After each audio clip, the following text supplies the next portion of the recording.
الله الحمد لله نحمده ونستعينه ونستغفره ونؤمن به ونتوكل عليه ونعوذ بالله من شرور أنفسنا ومن سيئات أعمالنا من يهده الله فلا مضل له ومن يضلله فلا هادي له ونشهد أن لا إله إلا الله وحده لا شريك له ونشهد أن سيدنا ومولانا محمدا عبده ورسوله أرسله بالحق بشيرا ونذيرا صلى الله تعالى على خير خلقه سيدنا محمد وآله وصحبه أجمعين أما بعد فأعوذ بالله من الشيطان الرجيم بسم الله الرحمن الرحيم سبحان الذي أسرى بعبده ليلا من المسجد الحرام إلى المسجد الأقصى الذي باركنا حوله لنريه من آياتنا إنه هو السميع البصير صدق الله مولانا العظيم وصدق رسوله النبي الكريم إن الله وملائكته يصلون على النبي يا أيها الذين آمنوا صلوا عليه وسلموا تسليما اللهم صل على سيدنا ومولانا محمد عظيم الجود والكرم وآله وبارك وسلم صلاة وسلاما عليك يا سيدي يا رسول الله.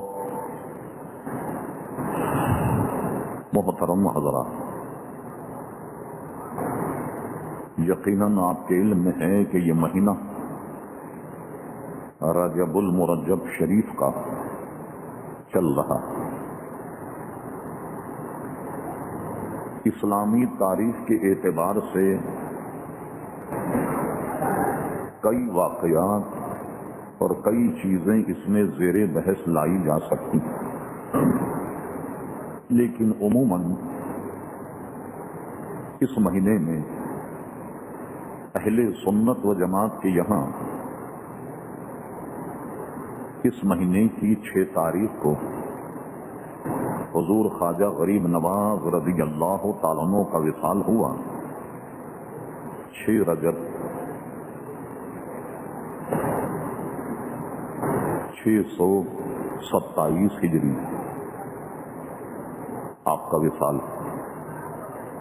بر صغیر پاک و ہند اور عالم اسلام میں ان کا عرس اور ان کے لیے سال ثواب اور یاد منائی جاتی. گزشتہ جمعے آپ نے سرکار خواجہ غریب نواز رضی اللہ تعالیٰ عنہ سے متعلق ان کی سیرت کے چند گوشے آپ نے سماعت فرمائے.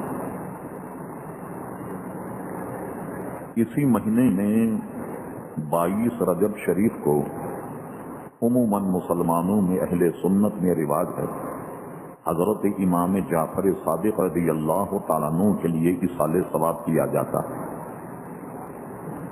جس کو عموماً اہل سنت اونٹوں کی فاتحہ کہتے ہیں۔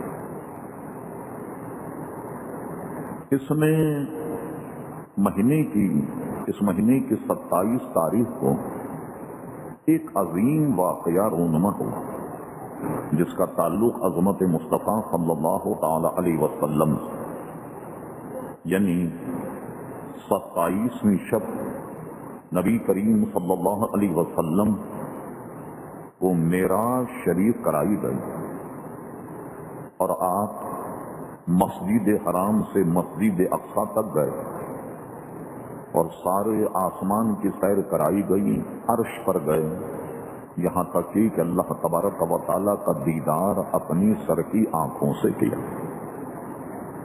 سرکار کو یہ معجزہ، یہ کمال، یہ شرف اللہ تبارک و تعالیٰ نے بخشا۔ اکابر علماء فرماتے ہیں کہ 2 شرف اور 2 کمال کے علاوہ یا 2 معجزوں کے علاوہ حضور علیہ الصلوۃ والسلام سے جو لاکھوں یا ہزاروں معجزات سرزد ہوئے، وہ معجزات ایسے تھے کہ حضور علیہ الصلوۃ والسلام کی شان اس سے بھی بلند، یہ نہیں کہ اتنی ہی شان تھی حضور کی۔ مثلا حدیبیہ کے موقع پر صحابہ کرام علیہم رضوان نے پانی کی شکایت کی تو آپ نے فرمایا جس کے پاس جو کچھ ہے وہ لے آئے۔ جب سب طرف سے پانی لا کر ایک آدھا لوٹا مشکل سے ہوا تو آپ نے اس میں دست مبارک ڈالا تو آپ کی ہر انگلی سے چشمہ جاری ہو گیا۔ صحابہ کرام علیہم رضوان کئی سو انہوں نے پانی کیا، بھرا، راستے کے لیے زاد راہ اور ساری ضرورت کے لیے رکھا۔ فرماتے ہیں وہ پانی اتنا تھا کہ اگر ہم ہزاروں ہوتے تب بھی وہ پانی ہمیں کفایت کرتا اور بس ہوتا وہ پانی۔ یہ بھی معجزہ ہے، بڑا عظیم ہے۔ مگر کیا یہیں تک حضور کی شان؟ نہیں، بلکہ آپ کی شان اس سے بھی بلند۔ حضور علیہ الصلوۃ والسلام سے کہا گیا کہ زمین پر تو آپ کمالات دکھاتے ہیں، دیکھتے ہیں کہ آسمان پر آپ کا کمال اور آپ کا معجزہ جاری ہوتا ہے یا نہیں۔ آپ نے فرمایا کیا دیکھنا چاہتے ہو؟ آسمان کی علامت۔ تو آپ سے کہا گیا کہ آپ چاند کے 2 ٹکڑے کر کے بتائیے۔ تو حضور علیہ الصلوۃ والسلام نے چاند کی طرف اشارہ فرمایا اور چاند کے 2 ٹکڑے فرما دیے، اور باضابطہ لوگوں نے اپنی آنکھوں سے دیکھا کہ چاند 2 حصوں میں تقسیم ہوا۔ اور خود قرآن مجید فرقان حمید سے نص ہے، اقتربت الساعۃ وانشق القمر، پاس آ گئی قیامت اور شق ہو گیا چاند۔ قرآن سے بھی اس کا ثبوت موجود ہے۔ کیا حضور کی عظمت اتنی ہی ہے؟ فرما نہیں، بلکہ حضور علیہ السلام کی شان اس سے بھی کہیں زیادہ بلند۔ علماء بحث کرتے ہیں کہ حضور کے شایان شان کون سے معجزے تھے؟ تو علماء فرماتے ہیں وہ 2 معجزے جو حضور علیہ السلام کی شان کے مطابق ہے۔ یہ نہیں کہ دوسرے معاذ اللہ کوئی بیکار نہیں، بلکہ جو معجزات ہیں حضور کی شان اس سے بھی بلند، یعنی مسلمات میں سے یہ کہ بہت بڑے بڑے معجزات، بلکہ آدم علیہ السلام سے لے کے عیسیٰ علیہ السلام تک جتنے بھی نبی آئے، جن میں جو کمال پایا گیا، حضور علیہ السلام نے تمام انبیاء کرام علیہم السلام کے فضائل اور مناقب ملا کر کے جو غور کیا جائے تو حضور علیہ السلام کے تنہا کمالات اس سے بھی کہیں زیادہ، اس لیے کہ سب کو تو معجزے دیے گئے اور آپ سراپا معجزہ بن کر کے آئے، سراپا معجزہ بن کے آئے۔ قد جاءکم برہان من ربکم، لفظ برہان یہ معجزہ کے معنی میں، تو اللہ تعالیٰ نے آپ کو سراپا معجزہ بنا کر کے بھیجا، تو حضور کی شان اس سے بھی بلند۔ وہ 2 کمال اور 2 معجزے کیا ہیں جو حضور کی شان کے مطابق ہیں؟ تو علماء فرماتے ایک معجزہ تو یہ ہے کہ حضور علیہ السلام کو قرآن مجید فرقان حمید عطا ہوا، جو حضور کی شان کے مطابق ہے، اللہ تبارک و تعالیٰ کا کلام۔ ایک معجزہ یہ ہے کہ شب معراج اللہ تبارک و تعالی نے آپ کو معراج کرائی اور اپنا دیدار عطا فرمایا. یہ دو معجزے ایسے ہیں کہ جو حضور علیہ السلام کے شان کے مطابق ہیں. صاحب قصیدہ بردہ شریف کا رجحان بھی یہی ہے، اور اس قصیدے کے جتنی شرح ہیں تقریباً تمام شرح کرنے والوں نے اس کو بڑا عمدہ طریقے سے خلاصہ کر کے بتایا کہ صاحب قصیدہ بردہ شریف کی مراد یہاں کیا ہے. یہ دو معجزے کہ جو حضور علیہ السلام کے شان کے مطابق ہم نے مناسب سمجھا کہ آج حضور علیہ السلام کے ایک معجزے جو شب معراج اور خصوصاً دیدار الہی، اس کا آج ذکر کیا جائے. عزیزان گرامی، یہ واقعی معراج جو بیان ہوا، جو آیت میں نے تلاوت کی، اس کے مرادی معنی کچھ یوں ہیں: سبحان الذی اسری بعبدہ لیلا، پاک ہے وہ ذات جو اپنے بندے کو لے گیا رات کے قلیل حصے میں، من المسجد الحرام الی المسجد الاقصی، لے گیا مسجد حرام سے مسجد اقصی تک. بارکنا حولہ، جس کے ارد گرد ہم نے بڑی برکتیں رکھی، لنریہ، تاکہ ہم دکھائیں، من آیاتنا، اپنی نشانیوں میں سے بعض نشانیاں، انہ هو السمیع البصیر، بے شک وہ سننے والا اور دیکھنے والا. ایک معنی تفسیری اس کا یہ کیا گیا انہ هو السمیع البصیر کہ جب یہ واقعی معراج سے پتہ لگا کہ اللہ تبارک و تعالی نے آپ پر وحی فرمائی اور اللہ تبارک و تعالی کا دیدار سے بھی آپ مشرف ہوئے، تو ایک معنی تفسیری اس کے یہ بیان کیے گئے انہ هو السمیع البصیر کہ بے شک وہ یعنی پیارے مصطفیٰ صلی اللہ علیہ وسلم اللہ تبارک و تعالی کا کلام سننے والے اور اللہ تبارک و تعالی کو دیکھنے والے ہیں، جیسا کہ تفصیل سے پتہ لگا. اب آئیے اس میں مسلمانوں کے عقائد کیا ہیں اور بالخصوص اہل سنت و جماعت، اس سے 2-4 منٹ، اس کے بعد پھر ہم ایک مضمون کی طرف آتے ہیں. ہمارے اس مذہب اور اس کو جو بیان کیا گیا، جن کی زبان یا ان کی تلخیص میں عرض کر رہا ہوں، شیخ محقق شاہ عبدالحق محدث دہلوی رحمۃ اللہ علیہ نے مدارج النبوت نے اسے بیان فرمایا، اور کچھ باتیں شیخ محقق کے بعد جو فتنے ہوئے ان سے متعلق. ایک طبقہ یہ ہے کہ یہ مانتا ہی نہیں کہ حضور علیہ السلام معراج شریف پر گئے، کہ کوئی جسم آسمانوں پر جا ہی نہیں سکتا، یہ ممکن نہیں. یہ عقیدہ مرزا غلام احمد قادیانی کا ہے جو دائرہ اسلام سے خارج، وہ کہتا ہے کہ آدمی جا ہی نہیں سکتا آسمان پر. اب ہم مختصر بات تو اس میں تفصیل اگر رہی تو شب معراج ہم کریں کہ بھائی وہ آدمی کوئی آسمان سے اوپر نہیں جا سکتا، اور نار ہے، خلا ہے، یہ ہے، وہ ہے. تو جب آدمی کوئی آسمان کے اوپر نہیں جا سکتا تو آسمان سے پھر نیچے بھی نہیں آ سکتا. کیا خیال ہے؟ دونوں باتیں ایک سی ہیں یا نہیں؟ اب بتاؤ، جب کوئی آدمی زمین سے آسمان پر نہیں جا سکتا تو آدم علیہ السلام آسمان سے زمین پر کیسے آئے؟ یہ جواب ان کے ذمہ ہے کہ کوئی اگر زمین سے آسمان پر نہیں جا سکتا تو آسمان اور جنت سے آدم علیہ السلام دنیا میں کیسے تشریف لائے؟ یہ جواب ان کے ذمہ، تفصیل میں اس وقت جانے کا وقت نہیں ہے. اچھا، ایک طبقہ ہمارے یہاں جو اپنے آپ کو غیر مقلد اہل حدیث، وہ کہتا یہ سارا واقعہ بالکل بیکار لغو ہے، یہ ساری کاروائی تھی اصل میں خواب میں. حضور علیہ السلام نے خواب میں اٹھ کر کے بیان کر دیا کہ میں نے یہ دیکھا. ایک طبقہ ہم اہل سنت و جماعتی میں علماء کا یہ ہے کہ وہ یہ کہتا ہے کہ حضور کو معراج تو ہوئی، مگر جیسے قرآن مجید میں ہے سبحان الذی اسری بعبدہ لیلا من المسجد الحرام الی المسجد الاقصی، لفظ جو ہے الی کہ مسجد حرام سے مسجد اقصی تک لے گیا. انہوں نے کہا اگر اس کے بعد بھی حضور جاتے تو یہ نہ ہوتا الی، کہ یہاں تک گئے.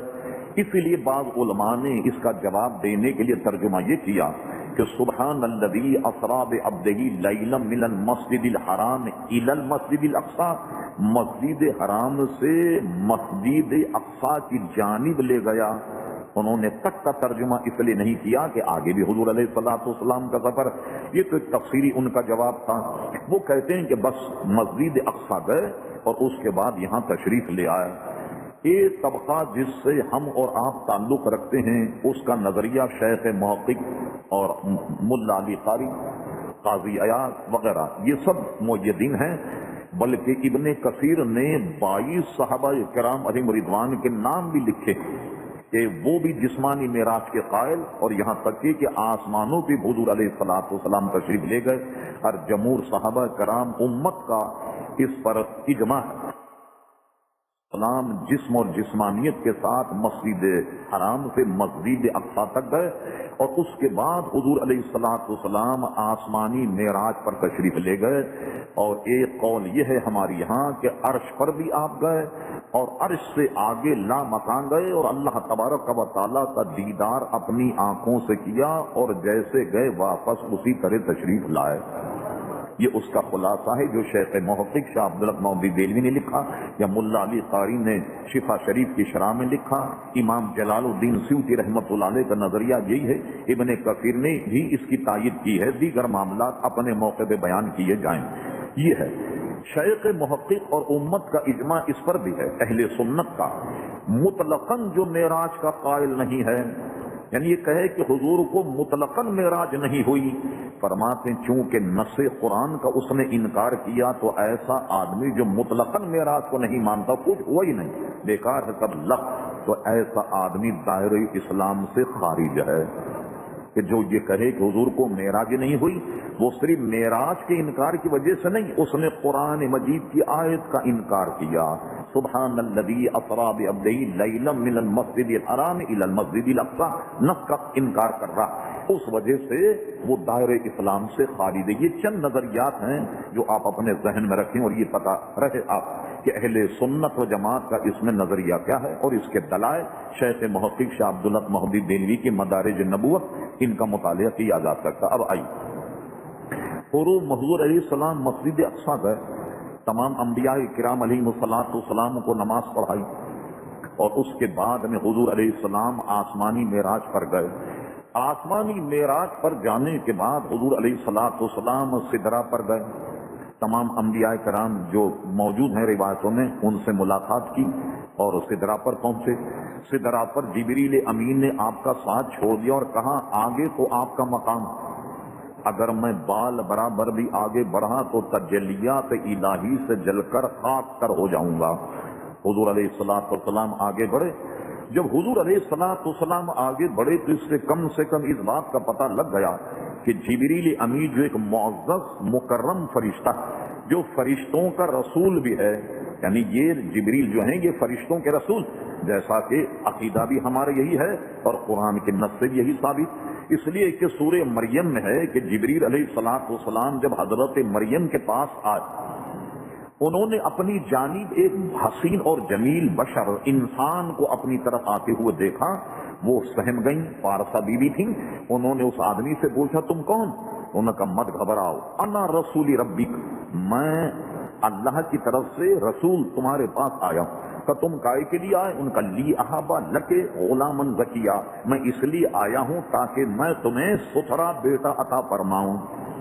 یہاں بھی مفسرین جو ہیں نئے جدیدوں بہت بڑی ٹھوکریں کھائیں، مگر سب کا جو پوری روایت اور معاملہ تحقیق کا حاصل یہ ہے کہ حضرت جبریل علیہ السلام نے اس کھلے ہوئے گریباں میں حضرت مریم کے دم کیا، اور ابن کثیر کا رجحان بھی اسی طرح کا تفسیر ابن کثیر دیکھا جائے، اس چاہ کے گریباں میں جبریل علیہ السلام نے دم فرمایا، اور حضرت مریم جو ہیں وہ عیسیٰ علیہ السلام سے حاملہ ہو گئیں۔ یہ اللہ کی تبارک و تعالیٰ کی جانب انا رسول ربی، میں تو اللہ کی طرف سے رسول آیا ہوں، رب کا رسول ہوں، تو فرمایا کہ یہ فرشتوں کے رسول ہیں۔ اتنا مکرم معظم فرشتہ یہ کہتا کہ اگر میں بال برابر بھی آگے گیا تو تجلیات الہی سے جل کر خاک ہو جاؤں گا، آتے آپ جائیے۔ اتنا پتہ تو لگا کہ مقام مصطفیٰ اتنا بلند ہے، اتنا بلند، اس کی رفعت اور بلندی کا عالم یہ کہ جہاں جبریل علیہ السلام کی حد ختم ہو جائے وہاں سے پیارے مصطفیٰ کی حد شروع ہوتی ہے۔ اتنی بلندی اللہ تبارک و تعالیٰ نے اپنے حبیب علیہ السلام کو عطا فرمائی۔ اب کیا ہوا؟ مختصراً حضور علیہ الصلوۃ والسلام آگے بڑھے، عرش پر جلوہ گر ہوئے، اور عرش کے بعد میں شیخ محقق دلائل نقل کرتے ہیں، ہم اہل سنت و جماعت کے علماء کا ایک مذہب یہ یعنی فتویٰ یا نظریہ کہ حضور صلی اللہ علیہ وسلم لامکان پہنچے اور لامکان پہنچنے کے بعد اللہ تبارک و تعالیٰ کا دیدار کیا. اس میں ہمارے یہاں بے شمار اختلاف پایا جاتا ہے. جو اہل سنت و جماعت کے علاوہ طبقے ہیں جو اپنے آپ کو مسلمان کہتے ہیں اور ان میں بیشتر باتوں میں اختلاف پایا جاتا ہے. سب سے بڑی بات جو دلیل ان کے پاس ہے کہ حضور علیہ الصلوۃ والسلام جسم کے ساتھ گئے اور اللہ تبارک و تعالیٰ کو اپنی آنکھوں سے دیکھا، ان کے پاس حضرت عائشہ صدیقہ رضی اللہ تعالی عنہا کا یہ قول وہ یہ ہے کہ حضرت عائشہ صدیقہ فرماتی ہیں کہ شب معراج میں نے حضور کے بدن کو گم نہیں پایا. اور جو یہ کہے کہ حضور علیہ الصلوۃ والسلام نے اللہ تعالیٰ کا دیدار کیا، اس نے کذب بیان کی، اس نے جھوٹ بولا. یہ دلیل ہمارے مد مقابل کے بعد اور یہ دلیل ان کے پاس سب سے بڑی ہے. اب آئیے ہمارا نظریہ یہ ہے کہ آپ نے دیدار الہی کیا. اب تحقیق کیجیے آپ. اتنا تو پتہ لگا کہ حضرت عائشہ صدیقہ کی حدیث اس کی بنیاد ہے.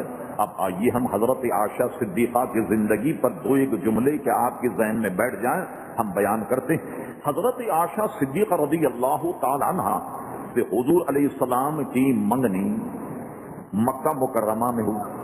پوری امت کا اس پر اجماع ہے کہ حضرت عائشہ صدیقہ رضی اللہ عنہا حضور کے گھر میں مکے میں نہیں آئیں بلکہ مدینہ منورہ میں آئیں. جب ہجرت فرما کر حضور مدینہ شریف گئے تو حضرت عائشہ صدیقہ مدینہ شریف میں حضور کے گھر آئیں. یہ بات متفق ہے، اس میں کوئی اختلاف کسی کا بھی نہیں. کسی نے بھی اس کو گویا اختلاف نہیں کیا کہ ٹھیک ہے حضور علیہ الصلوۃ والسلام کی منگنی وعدہ صدیق اکبر کا مکہ میں اور رخصتی مدینہ منورہ میں ہوئی. اس پر بھی سب متفق ہیں. اچھا، اس پہ بھی سب کا اتفاق ہے کہ حضور کو معراج مکہ میں ہوئی. قرآن مجید نص سبحان الذی اسری بعبدہ لیلا من المسجد الحرام الی المسجد الاقصی، حضور کو معراج مکہ میں ہوئی. اب بتائیے آپ، جو لوگ حضرت عائشہ صدیقہ کی حدیث بیان کرتے ہیں تو حضرت صدیقہ تو حضور کے گھر میں موجود ہی نہیں. جب حضور کو معراج ہوئی تو حضرت عائشہ صدیقہ تو حضور کے گھر میں موجود ہی نہیں. جب وہ موجود نہیں ہیں تو ان کی گواہی کیسی کہ حضور کے جسم کو میں نے گم نہیں پایا؟ اور یہ بات بھی غلط ہے کہ حضور دیدار جب حضور کے گھر میں موجود نہیں حضرت عائشہ صدیقہ تو پھر ان کے قول کو کیسے دلیل بنایا جائے؟ ہو سکتا آپ نے کہا سنی کوئی خدا نہ خاصہ نماز کے بعد یہ کہے کہ مولانا نے تو آج کی جمعے کی تقریر میں حضرت عائشہ صدیقہ کا رد کر دیا کہ وہ حضرت عائشہ صدیقہ کا قول جو ہے وہ غلط نہیں. صدیقہ کا قول بھی غلط نہیں، وہ بھی بالکل صحیح فرماتی ہیں. کیوں صحیح فرماتی ہیں؟ اب آئیے مدارج نبوت کی طرف رجوع کرتے ہیں. شیخ محقق شاہ عبدالحق محدث دہلوی فرماتے ہیں کہ حضور کی معراج کی تعداد ایک نہیں ہے. حضور علیہ الصلوۃ والسلام کو اللہ تبارک و تعالیٰ نے 37 معراجیں عطا فرمائی. ایک نہیں 37 معراجیں عطا فرمائی. اس میں ایک جسمانی تھی باقی روحانی تھی. تو حضرت عائشہ صدیقہ کسی اور معراج کا ذکر کر رہی ہیں اور تم یہاں لے آئے ان کے قول کو. اس میں تو صدیقہ حضور کے گھر میں ہی موجود نہیں تھی تو گواہی کیسے معتبر ہوگی؟ وہ کسی اور معراج کا ذکر کر رہی ہیں جو ان سے ان کا سابقہ ہوا. وہ اس معراج پر اس کو لانا یہ محقق اور تحقیق کے بالکل خلاف ہے کہ صدیقہ یہ کہتی میں نے حضور کے بدن کو گم نہیں پایا. اور یہ بھی غلط ہے کہ حضور علیہ السلام نے اللہ کو دیکھا. وہ اس معراج کا ذکر کرتی ہیں کہ جو معراج ان کی موجودگی میں حضور علیہ السلام کو ہوئی. اب اس سے بات بالکل کلیئر ہو گئی. بلکہ آئیے علامہ قاضی عیاض رحمۃ اللہ نے تو ایک قول یہ نقل کیا کہ حضور علیہ الصلوۃ والسلام کو معراج 42 سال کی عمر میں ہوئی. 45 کا قول بھی ہے اور 50 کا قول بھائی. اگر یہ مان لیا جائے کہ حضور علیہ السلام کو معراج شریف 42 سال کی عمر میں ہوئی تو اس وقت تو حضرت عائشہ صدیقہ پیدا بھی نہیں ہوئی تھی. اب بتائیے جب 42 کی مان لی جائے معراج تو حضرت عائشہ صدیقہ تو اس وقت دنیا میں بھی تشریف نہیں لائیں تو معراج کا کیسے انکار کر رہی ہیں؟ تو شیخ محقق کا قول معتبر.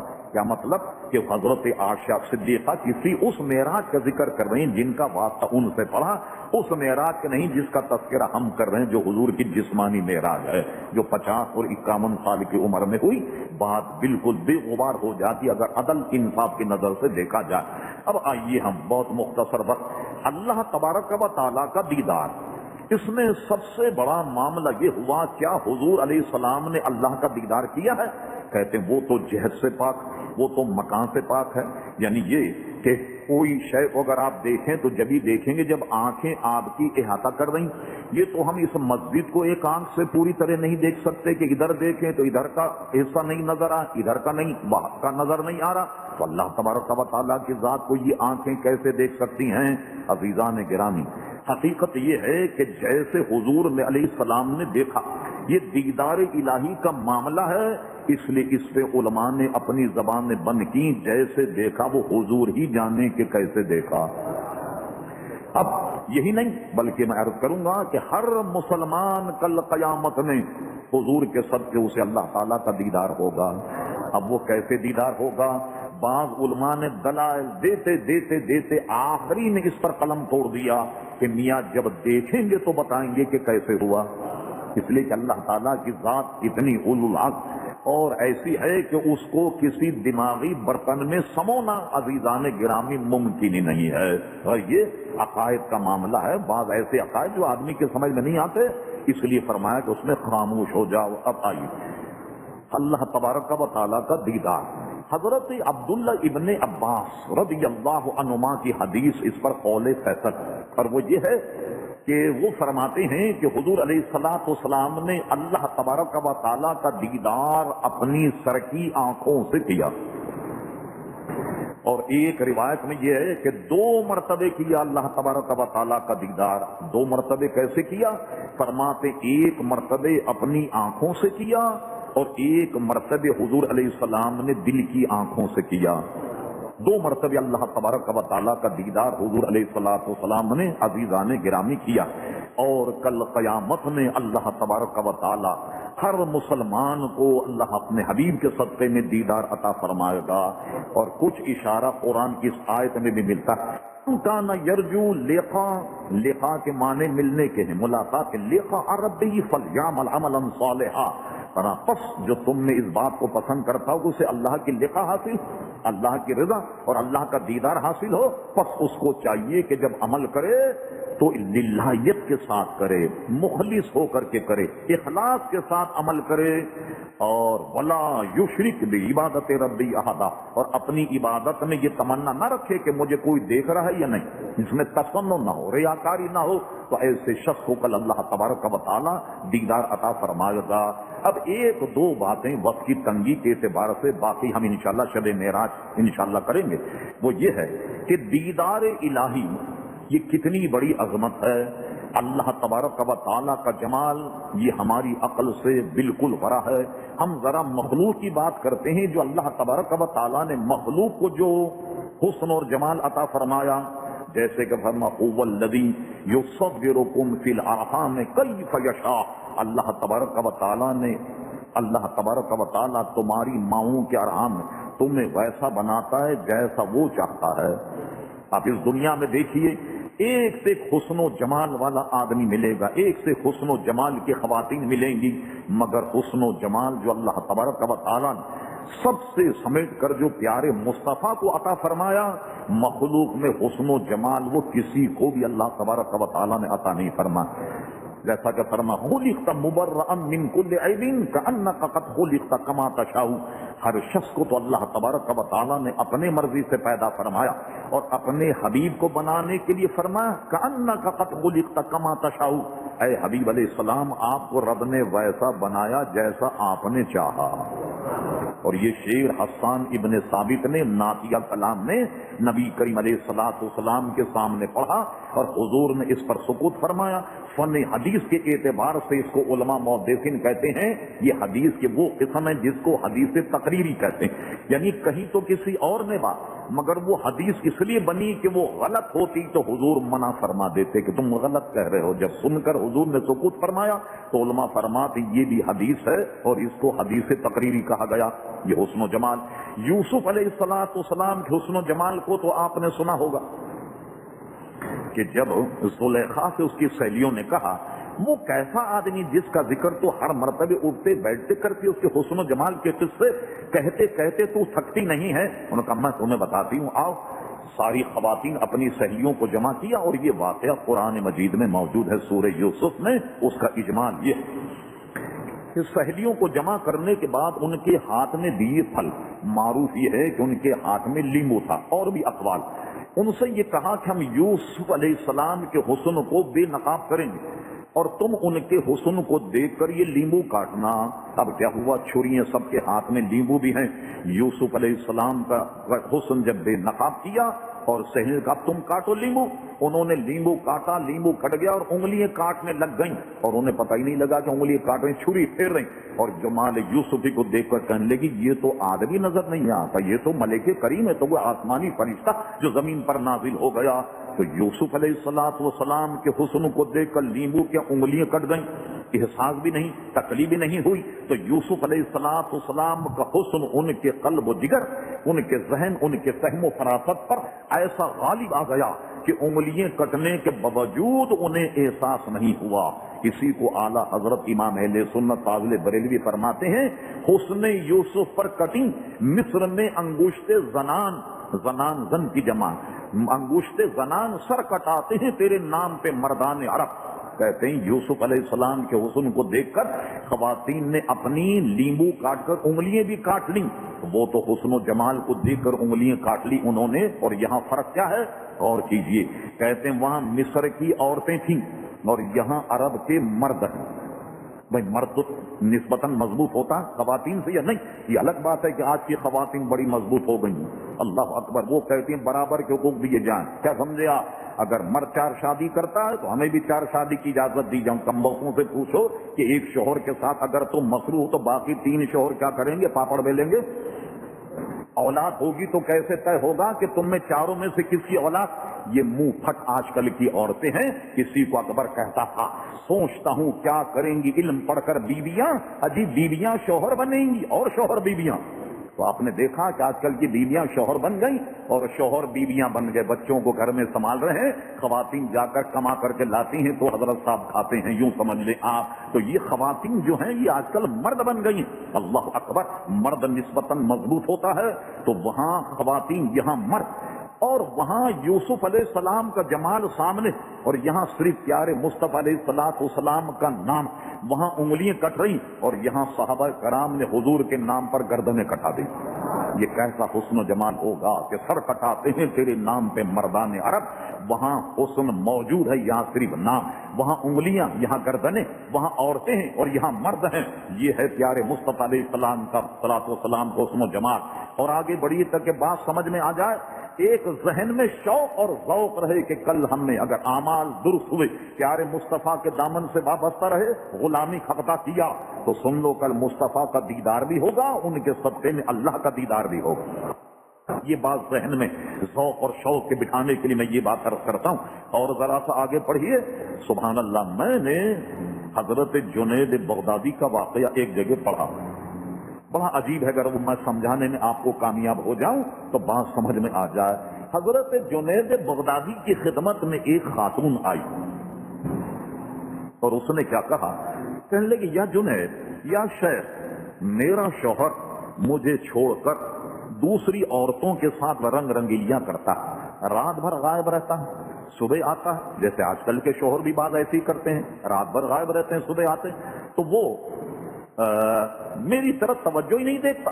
اور کہنے لگے حضرت جنید، کیونکہ اس زمانے میں برقع تھا، اب تو برقعے کا تصور ہی نہیں. اس نے کہا جنید، اگر کسی غیر عورت کا چہرہ مرد کو دکھانا جائز ہوتا، ذرا توجہ کیجیے، بڑے نقطے کی بات اگر سمجھ میں آ جائے، کسی نامحرم کا چہرہ اگر دکھانا جائز ہوتا تو میں اپنا نقاب اٹھا کر تمہیں دکھاتی کہ جس کے نکاح میں مجھ جیسے حسن و جلال اور حسن و جمال والی بیوی ہو، وہ مجھے چھوڑ کر کہیں اور جا رہا. تو حالانکہ اس نے نقاب ڈالے رکھا، اٹھایا نہیں. مگر یہ بات سن کر حضرت جنید بغدادی بے ہوش ہو کر گر گئے. لوگوں کی بات سمجھ میں نہیں آئی. انہوں کا معاملہ کیا ہے؟ جنید بغدادی جیسا بزرگ اتنی سی بات سن کر اور وہ بے ہوش ہو جائے؟ یہ وہ اللہ کے نیک بندے ہیں جو بڑی باریکیوں سے بڑے بڑے مسائل تک پہنچ جاتے۔ جب ہوش میں آئے ان کے مرید اور خلفاء نے پوچھا، حضرت نے بڑی سادی سے ایک بات کہی تھی کہ اگر چہرہ دکھانا جائز ہوتا میں نقاب الٹ کر کے آپ کو اپنا چہرہ دکھاتی کہ آپ دیکھیے کہ جس کے نکاح میں مجھ جیسی حسین اور جمیل عورت ہو وہ دوسری عورتوں کی طرف جا رہا، اس کی وجہ کیا ہے؟ فرما بس میرے ذہن میں فوراً یہ بات آ گئی کہ میں نے دیکھا کہ یہ عورت بڑی معرفت کی بات کر رہی، یہ بڑی تصوف طریقت کی بات کر رہی ہے کہ میرے جیسی عورت کسی کے نکاح میں اور دوسرے مرد کی طرف جائے۔ آئے افسوس کہ ہماری قوم نے پیارے مصطفیٰ کا جمال نہیں دیکھا، اللہ کا جمال نہیں دیکھا، اور اس جمال کو چھوڑ کر یہ دنیاوی جمال کی طرف جا رہے ہیں۔ کہاں کہاں بے رحمی کا شکار ہے۔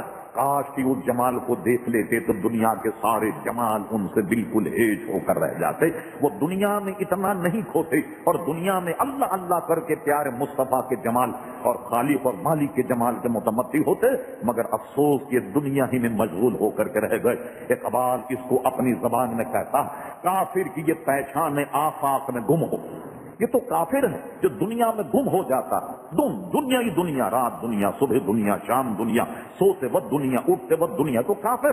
کہتا ہے اقبال کافر کی یہ پہچان آفاق میں گم ہو اور مومن کی یہ پہچان گم اس میں ہو آفاق۔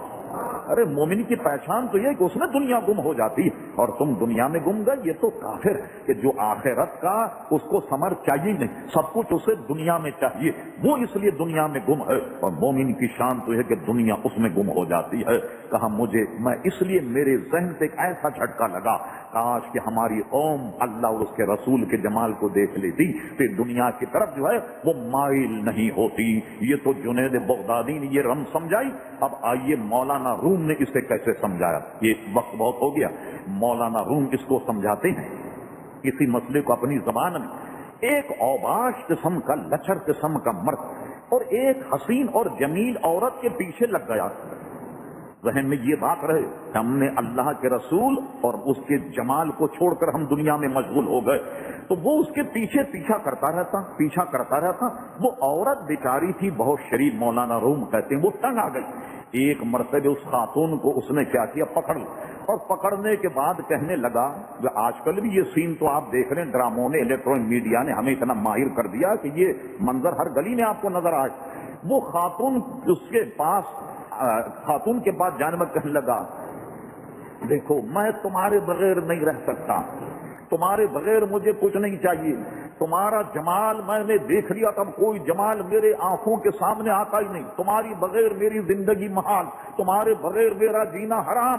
ساری محبت کے فلسفے جب اس نے بیان کر دیے، مولانا روم کہتے ہیں کیا پیاری بات کہہ گئے مولانا روم، کہتے ہیں اس عورت نے کہا کہ دیکھو بھائی میں تو ہوں شادی شدہ، ٹھیک، اور نہ مجھے کوئی آشنا چاہیے، نہ مجھے کوئی تمہارے جیسا آدمی چاہیے، البتہ میرے پیچھے ایک میری بہن آ رہی جو مجھ سے زیادہ حسین ہے اور غیر شادی شدہ، تم وہاں ٹرائی کرو ذرا، تم وہاں کمنڈ ڈالو، ہو سکتا تمہیں کوئی حاصل ہو جائے، مجھ سے تمہیں کوئی حاصل نہیں ہوگا۔ ان کا نہیں، میں تمہارے بغیر نہیں رہتا، وہ بہن میری آ رہی۔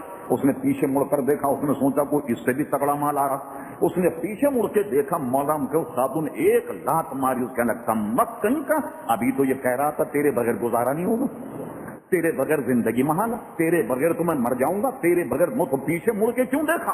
اس کا مطلب یہ کہ سب تیرا فلسفہ جھوٹ ہے۔ اللہ اکبر۔ تو حضور علیہ السلام حسن و جمال کے دیکھنے والوں، اللہ کے جمال کے متمنی، تم دنیا کی طرف مڑ کر کے مت دیکھو، اگر تم اس حسن و جمال مبتلا ہو گئے تو تمہارا دعویٰ مولانا کہتے ہیں بالکل غلط ہوگا۔ اللہ اس کے رسول میں ان کے دیدار کے حاصل کرنے میں لگ جاؤ، دیکھو کل قیامت میں اللہ تبارک و تعالیٰ کا دیدار ہوگا انشاءاللہ تبارک و تعالیٰ۔ اب بتاؤ ان بندوں کے دیدار کا یہ معاملہ، تو اللہ تبارک و تعالیٰ کا دیدار کیسے ہوگا اور کیا ہوگا، اس کا اندازہ لگا سکتے ہیں۔ حضرت عبداللہ ابن عباس کے قول پر تمام علماء نے فتویٰ دیا کہ اہل سنت کا مذہب یہ ہے کہ معراج شریف کے موقع پر حضور علیہ السلام نے اپنی پیشانی کی آنکھوں سے اللہ تبارک و تعالیٰ کا دیدار کیا، اور کل قیامت میں حضور کے صدقے تمام حضور کے غلاموں کا اللہ تبارک و تعالیٰ کا دیدار ہوگا۔ وما علینا